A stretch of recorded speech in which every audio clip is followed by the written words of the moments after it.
السلام علیکم، welcome back کرتا ہوں آپ سے میرے چینل پر۔ اور آج کی ویڈیو جو ہے اس کو آگے میں چھوڑنا نہیں ہے، کیونکہ آج ہم بات کرنے والے ہیں اور میں آپ کو بتانے والا ہوں کہ اسرائیل جو ہے ایران کے کن کن شہروں پر حملے کرنے کی تیاری کر چکا ہے اور کس جگہ پر حملہ کرے گا، کیونکہ یہ چیزیں آپ کو کوئی نہیں بتاتا۔ وہ صرف آپ کے کمنٹ کے اوپر لکھ دیتے ہیں کہ ایران میں جو ہے اسرائیل کا فلاں شہر کے واقعہ کی آپ کلک کر ہی نہیں سکتے۔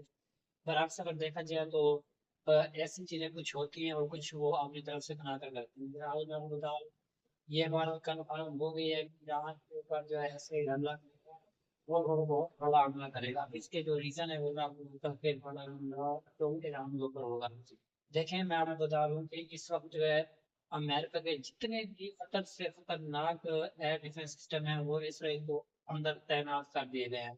اور اب حملہ کر میرے مطابق جو میرے تجربہ کہتا ہے کہ حملہ ہوگا اور بہت بڑا ہوگا، وہ اس لیے کہ ان کو کچھ ہی گھنٹے پہلے ایکٹیو بھی کر دیا گیا ہے۔ اب اس چیز کو آپ لوگوں نے سمجھنا ہے کہ خطرناک، سب سے خطرناک سب سے خطرناک ایئر ڈیفینس سسٹم ہے ان کو ایسا ہے کہ اندر تعینات کرنا اور پھر ان کو ایکٹیو کرنا۔ تو یہ کوئی بات عام نہیں ہو سکتی، کیونکہ یہ اس کا مطلب یہ ہو سکتا ہے کہ امریکہ جو ہے مکمل طور پہ جو ہے وہ ایران کے اوپر حملہ کرنے کے لیے تیار ہے۔ پیچھے جو کام کر رہے ہیں وہ امریکہ کر رہا ہے، اسرائیل کی وہ بات نہیں ہے کہ وہ آ کے حملہ کرے۔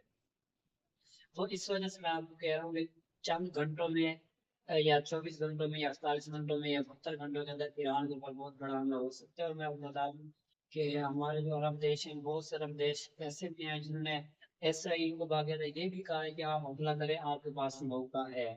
تو وہ پتہ نہیں سنی شیعہ وہابی اس چکر میں آ کے نا تو ایک اس طرح سے نقصان کرنے کی کوشش کر رہے ہیں۔ اور جو ہے ابھی تک ایک عرب دیشوں کا نام سامنے نہیں آیا، جیسے نام سامنے آتا ہے آپ کو بتاؤں گا کہ کون کون سے عرب دیش ہیں جو